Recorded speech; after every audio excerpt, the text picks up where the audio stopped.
Discipline, तीसरा point.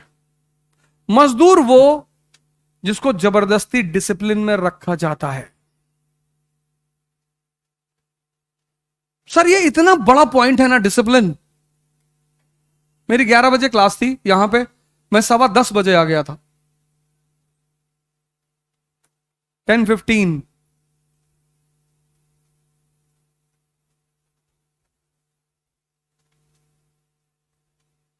और ये सब मैंने सुधार किया अपने अंदर, ऐसा नहीं कि बचपन से था।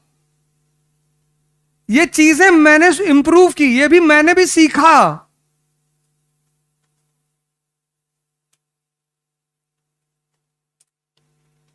तो अगर मैं किसी से सीख सकता हूं, आप हमसे सीख लो। हम सब किसी ना किसी से सीखते हैं। इसीलिए तो जितने भी महान लोग हुए, सबसे पहले क्या ढूंढा जाता, इनका गुरु कौन था। बुद्ध खुद से थोड़ी एनलाइटेंड हो गए, किसी ने तो दिशा दी ना। डिसिप्लिन। हिटलर, ऑफिशियली हम कितना भी उसकी पॉलिसियों का विरोध करें, लेकिन पर्सनली जब हम उसको देखते हैं, सर उसका नियम था 3 बजे सुबह उठने का, वो कभी टूटा ही नहीं।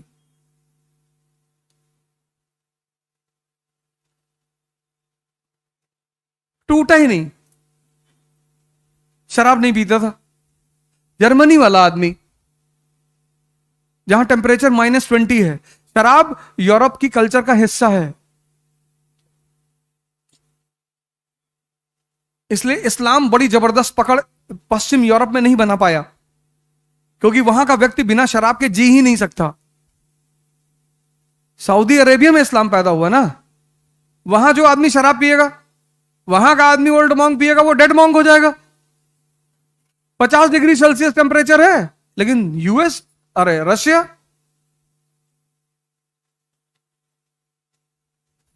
डिसिप्लिन।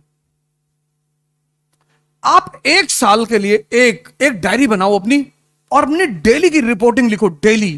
जैसे अभी वर्कशॉप करने आए थे, तो कुछ लोग ऐसे ही हाथ झुलाते हुए चले आए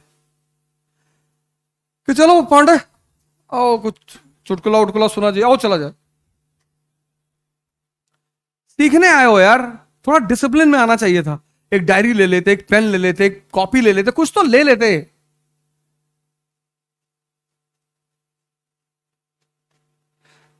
राहत इंदौरी को सुनने आए हो?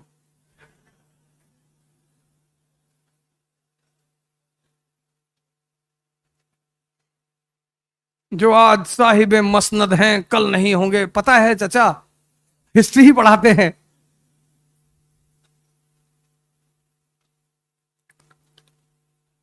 लेकिन अच्छे शायर हैं। अब तो बेचारे रहे नहीं थे, और बहुत अच्छे, बड़ा सरकार के विरुद्ध तंज करना एक कवि का, एक शायर का बहुत अच्छा काम माना जाता, करना ही चाहिए। प्रजातंत्र की सबसे बड़ी ताकत क्या है? अपोजिशन। एक किस्सा उन्होंने सुनाया, मुझे बड़ा अच्छा लगा। उन्होंने कहा, जब इमरजेंसी चल रही थी तो किसी मुशायरे में उन्होंने कहा कि सरकार चोर है, तो दूसरे दिन पुलिस वालों ने छापा मार दिया उनके घर पे। ये उन्होंने ही सुनाया। तो उन्होंने एसएचओ से कहा कि मैंने कहा है सरकार चोर है, लेकिन मैंने ये नहीं कहा कि कहां की चोर है।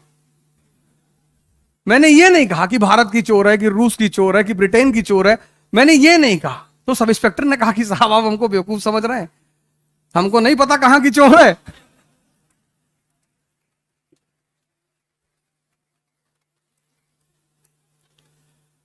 तो ये वाकया उनका बड़ा अच्छा लगा मुझे, और मैं कभी फुर्सत में रहता हूं तो मैं उनको सुनता हूं। विद्वानों के वो, मतलब विद्वान जो लोग हैं ना, विद्वानों से कभी बैर मत करिएगा, कभी भी, कभी भी। पाकिस्तान के एक से एक उलेमा है, मैं उनको सुनता हूं, अच्छा लगता है मुझे। मैं बड़ी सारी बातें उनसे सीखता हूं। विद्वानों से किस बात का? आखिर वोल्टायर को पढ़ रहे हो ना, रूसो, मोंटेस्क्यू, वोल्टायर पढ़ते हो ना, तो विद्वानों की कौन सा दायरा। अभी कराची में एक इंस्टीट्यूट है, universal civil services institute of Pakistan, वो बुला रहे हैं मुझे कि आप हमारे यहां आइए, वर्ल्ड हिस्ट्री पढ़ा दीजिए। उनके यहां इंडियन हिस्ट्री तो है नहीं, इंडियन पढ़ाएंगे तो फिर वो देश बचेगा नहीं, फिर वो कहेंगे हमको वापस ले चलो अपने कंट्री में। तो वर्ल्ड हिस्ट्री उनका सिलेबस है, यूरोपियन हिस्ट्री। तो और मैं वर्ल्ड हिस्ट्री यहां पढ़ाता हूं, तो उन्होंने हमसे कहा कि आप हमारे यहां आके पढ़ा दीजिए। मैंने कहा सौभाग्य है हमारा। थोड़ा सा हालात ठीक हो जाए तो मैं जाऊंगा। टूटा, वो दुर्घटना थी, कोई मिलाएगा भी तो। अगर वेस्ट ईस्ट जर्मनी हो सकता है तो क्यों नहीं हो सकता? हम राजू सर, नलिन सर जाके पढ़ाएंगे, देखो भैया, और एक बार हम पहुंच गए फिर तो बात ही खत्म हो जाएगी।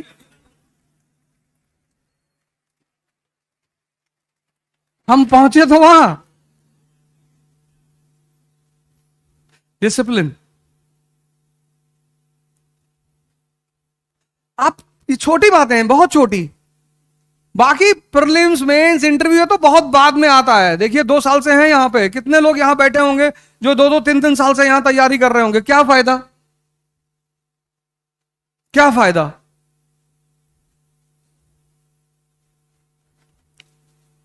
एक डायरी बनाइए और अपना पूरा चार्ट बनाइए डेली का, रिपोर्ट कार्ड। अगर आपका शेड्यूल नहीं है पढ़ने का, मत पढ़िए। कुछ भी करिए, उसकी शेड्यूलिंग करिए कि आज 1 2 3 4 ये काम मुझे करना है, और कोशिश करिए कि वो शेड्यूल किसी भी कीमत पे ना टूटे। आप क्लास आ रहे हैं, आपको कोई बचपन का दोस्त आ गया कि यार मूवी देखने चलना है, अब हमारी बात नहीं मानोगे? अच्छा थोड़ा सा लीवर का हिस्सा दे दो, मान ले।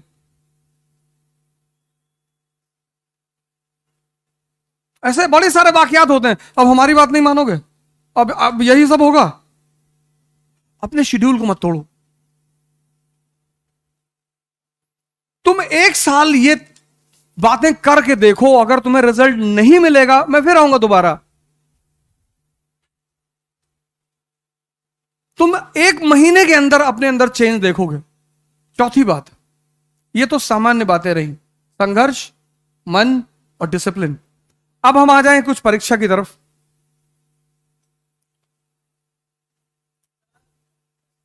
हाँ हाँ बिल्कुल।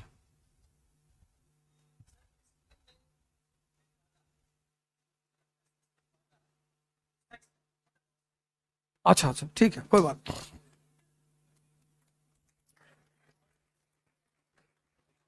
ये तुम्हारी बाधा नहीं है। इस इस चक्कर में विश्वामित्र का प्री नहीं निकला।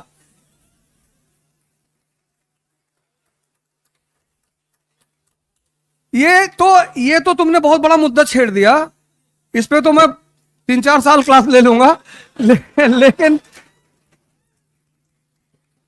लेकिन उसके लिए तुम्हें थोड़ा सा वेट करना पड़ेगा। मैं एक वीडियो रिलीज करने जा रहा हूं अपने चैनल पे, तो मुश्किल से हार्डली अगले हफ्ते में आ जाएगा। बहुत अच्छा सवाल है, युवा से अगर ऐसा सवाल है तो एक मैं आता हूं तुम्हारा क्वेश्चन। ये तुम्हारी बाधा नहीं है। विश्वामित्र भी आईएएस बन रहे हैं, तैयारी चल रही। फिर इंद्र का सिंहासन डोला, फिर इंद्र को लगा यार अब क्या होगा, तो इंद्र ने मेनका को बुलाया। मेनका ने उन्होंने कहा कि बहुत सीरियसली पढ़ रहा है, 15 घंटा डेली पढ़ रहा है ये। अरे बोली कोई बात नहीं, अभी उठा दूंगी इसको जाकर।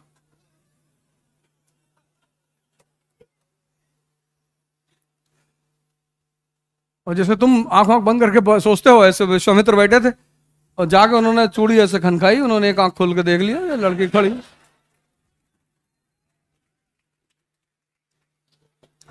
तो विश्वामित्र ने सोचा हमें क्या टेंशन है, हम तो हिंदू हैं, पुनर्जन्म में भरोसा करते हैं, इस अटेम्प्ट में नहीं तो अगले जन्म में।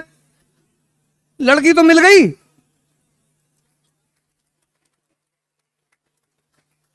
ऊर्जा है, इसीलिए इस देश में शिवलिंग को मंदिर में बनाया गया।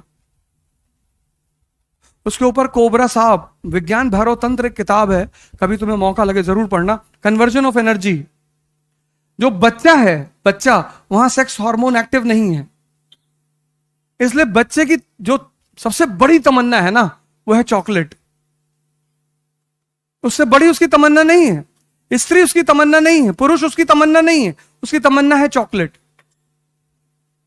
फिर बुजुर्ग, उसकी तमन्ना बहुत है, ताकत नहीं है। तमन्ना उसकी भी है लेकिन ताकत नहीं है। पूरी सुन लो। ये जो युवा अवस्था है ना, अब बाबा रामदेव को समझ में आ गई ये बात। बाबा रामदेव को समझ में आ गई, तुमको परेशान कर रही है। उस आदमी ने ओवरकम कर लिया, 10,000 करोड़ का मालिक है। कपिल शर्मा के शो में आया था, किसी की हिम्मत नहीं पड़ रही थी उसके साथ एक्रोबेट एक्सरसाइज वगैरह करते हैं, किसी की हिम्मत नहीं पड़ रही थी उसके सामने परफॉर्म करने की। 10,000 करोड़। और कपिल शर्मा मुकेश अंबानी की बेटी की शादी में थाली उठाएंगे, बाबा रामदेव नहीं उठाएगा। मुकेश अंबानी की इतनी औकात नहीं है कि वो बाबा रामदेव से कहते कि मेरी बेटी की शादी में तुम थाली उठा लो, किसी गेस्ट को दे दो।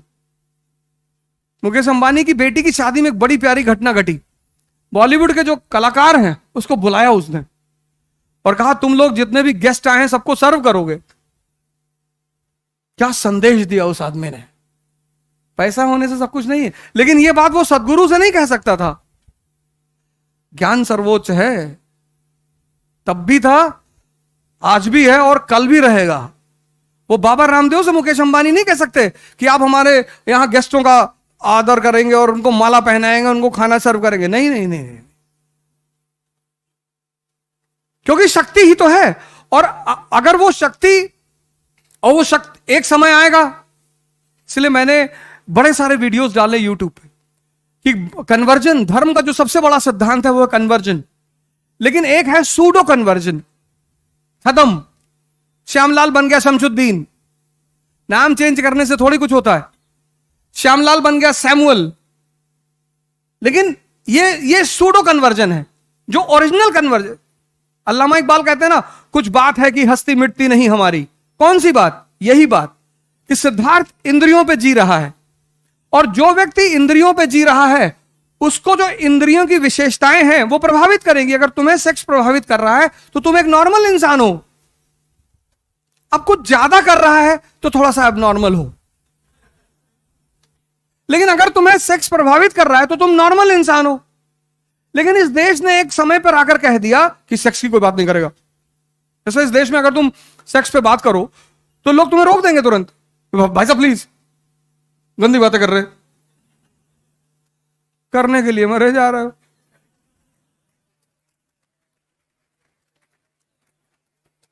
बात तो कर लो। तो वो आचार्य रजनीश ने जब पहली बार वो प्रवचन दिया जिसपे किताब बनी संभोग से समाधि, और अब बड़ा बवाल हुआ इस देश में, भ्रष्ट आदमी है ये। यही एकमात्र देश है दुनिया का जहां दीवालों पे हर जगह लिखा हुआ है निराश पुरुष मिले। तुम इंद्रियों पे हो, तुम इंद्रियों से गवर्न हो रहे हो। अगर तुम सदगुरु जैसे किसी गुरु के पास, किसी, मैं ये नहीं कह रहा हूं, सदगुरु के पास, तुम्हारी चॉइस, तुम्हारी चॉइस, तुम्हारी पूरी तुम्हारी चॉइस, किसी ऐसे आदमी को तुम पकड़ो जो तुम्हें साधना करना सिखा दे। ध्यान, ये मन जो है ना, मन, इसकी कुछ विशेषताएं हैं। जैसे पहली विशेषता, विचार फेंकता रहेगा। कुछ भी, तुम्हें दो चीजें कभी नहीं पता चलती। एक, विचार आ कहां से रहे हैं। तुम 40 घंटा आंख खोल करके बैठ सकते हो, लेकिन तुम 4 मिनट आंख बंद करके नहीं बैठ सकते। उसकी सबसे बड़ी वजह यह है कि विचार कहां से आ रहे ये नहीं पता। अगर ये पता चल जाए कहां से आ रहे तो हम उन्हें तुरंत पकड़ ले। और दूसरी, कब कौन सा विचार आएगा। मैं क्लास ले रहा था तो एक लड़का उठा और क्लास के बाहर चला गया। अक्सर जाते ही लोग, फिर आया बैठा, फिर 5-10 मिनट बाद फिर चला गया। तो हम सोचते कि थोड़ा ऑक्सीजन लेने गया होगा, खींचने उछने गया होगा, पता नहीं क्या पढ़ा रहा है, समझ में नहीं आ रहा। जब वो 5वीं बार उठ के जाने लगा तो मैंने उसको रोका। मैं कहा सर बेचैनी हो रही है। हमने क्यों? कहा सर मुझे ऐसा लग रहा है कि भूकंप आ रहा है। अबे मैंने कहा जब लग रहा है तो हमें भी बता। मतलब तुम इतने दुष्ट आदमी हो कि तुमको लग रहा भूकंप आ रहा है, तुम सोच रहे हो कि बढ़िया गिर जाएगा ईद तो हम निकल ले। और बेसमेंट की क्लास, बेसमेंट की, एक दरवाजा। हमने कैसे लग रहा है? कहा सर विचार आ रहे हैं। हमने कहा हाँ बैठो, मरोगे नहीं, बैठो। जब राम अपने पिताजी को नहीं बचा पाए, भगवान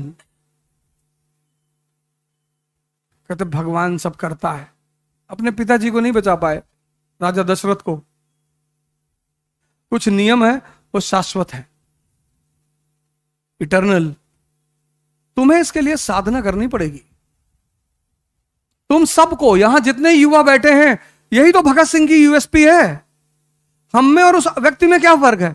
ये देश आजाद उन्हीं जैसे लोगों की वजह से हुआ, और आज परेशान है क्योंकि यहां के जो भगत सिंह है उनको सेक्स परेशान कर रहा है। तुम ही तो हो भगत सिंह, जिसकी मां ने तुमसे पूछा कि बेटा शादी कर लो, तुमने कहा हम नहीं करेंगे, हमारी मां गुलाम है, हम शादी। तुम्ही ने तो कहा था, तुम ही तो युवा थे, और कौन था? तुम ही तो थे। फिर तुम ही थे जिसका 4 kg वेट बढ़ गया था मरने से पहले। तुम ही थे जिसने कहा था कि 15 पेज बचा है उसको पढ़ लेने दो, और आज तुम कह रहे हो कि सेक्स परेशान कर रहा है। इसलिए ये देश परेशान हो रहा है क्योंकि यहां का युवा वो भटक गया, उसको रास्ता नहीं मिल पा रहा है। उस क्यों भटका? उसने जीवनियां पढ़नी छोड़ दी, उसने ऑटोबायोग्राफियां पढ़नी छोड़ दी।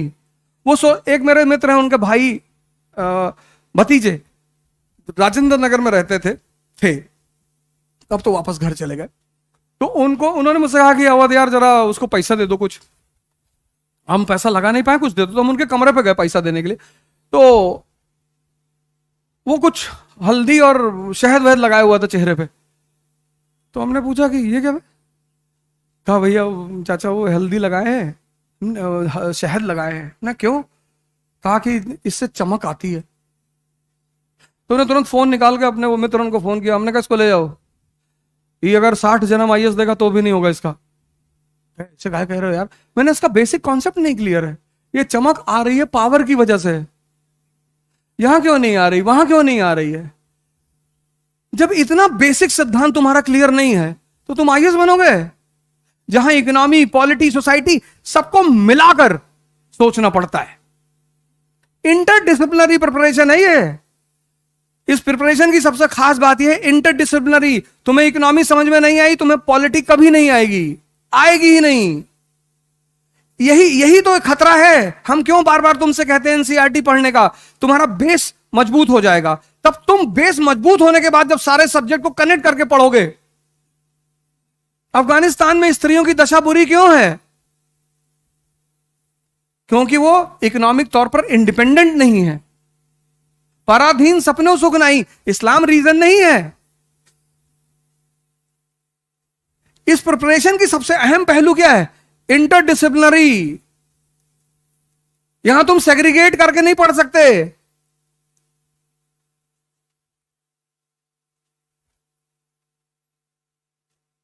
और आज तुम ये बात कह रहे हो। तो मैंने कहा मैं पहले तो तुमको पैसा नहीं दूंगा। मैंने अपने मित्र से कहा मैं इनको पैसा नहीं दूंगा और ये आईएएस कभी नहीं बनेगा। शंकर जी कौन सा फेस पैक लगाए हुए? ताकत है, ताकत। स्त्री लक्ष्मी की तरह है, वो विष्णु का ही वर्ण करेगी। तुम कहानियां पढ़ के कुछ सीखे ही नहीं। तुम उसके सामने अच्छा बनने की कोशिश करते हो कि मैं सिगरेट नहीं पीता। पियो, कौन मना किया तुमको? जहर भी पीना चाहिए।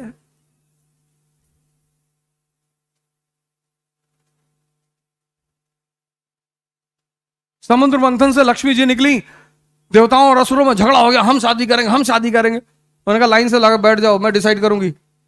स्त्री हमेशा डिसाइड करेगी। फिर जब दोनों लोग लाइन से डिसिप्लिन में बैठ गए, वो समझ गई पागल हैं। उसने दूर सागर में देखा एक आदमी शेषनाग पे लेटा। उसने कहा ये कौन है? बोले विष्णु है। बोले इसको पता है मैं बाहर आई हूं? बोले पता है। बोले फिर भी? जाके उन्होंने उनको माला पहना दी। इनविंसिबल है ना, ताकत। ये दोनों लोग देखते रह गए और माला ऐसे आदमी को पहना दी जो हमेशा लोड करके रखा हुआ है कि उल्टा सीधा बोले तुरंत डाल देंगे खटाक से।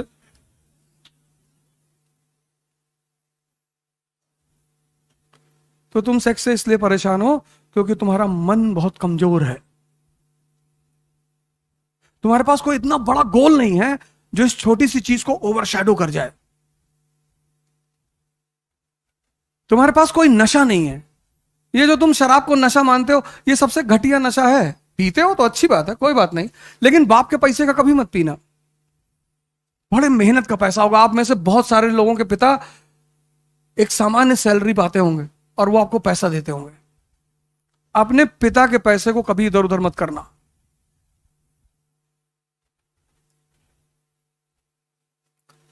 हम भी तो मिडिल क्लास से है ना।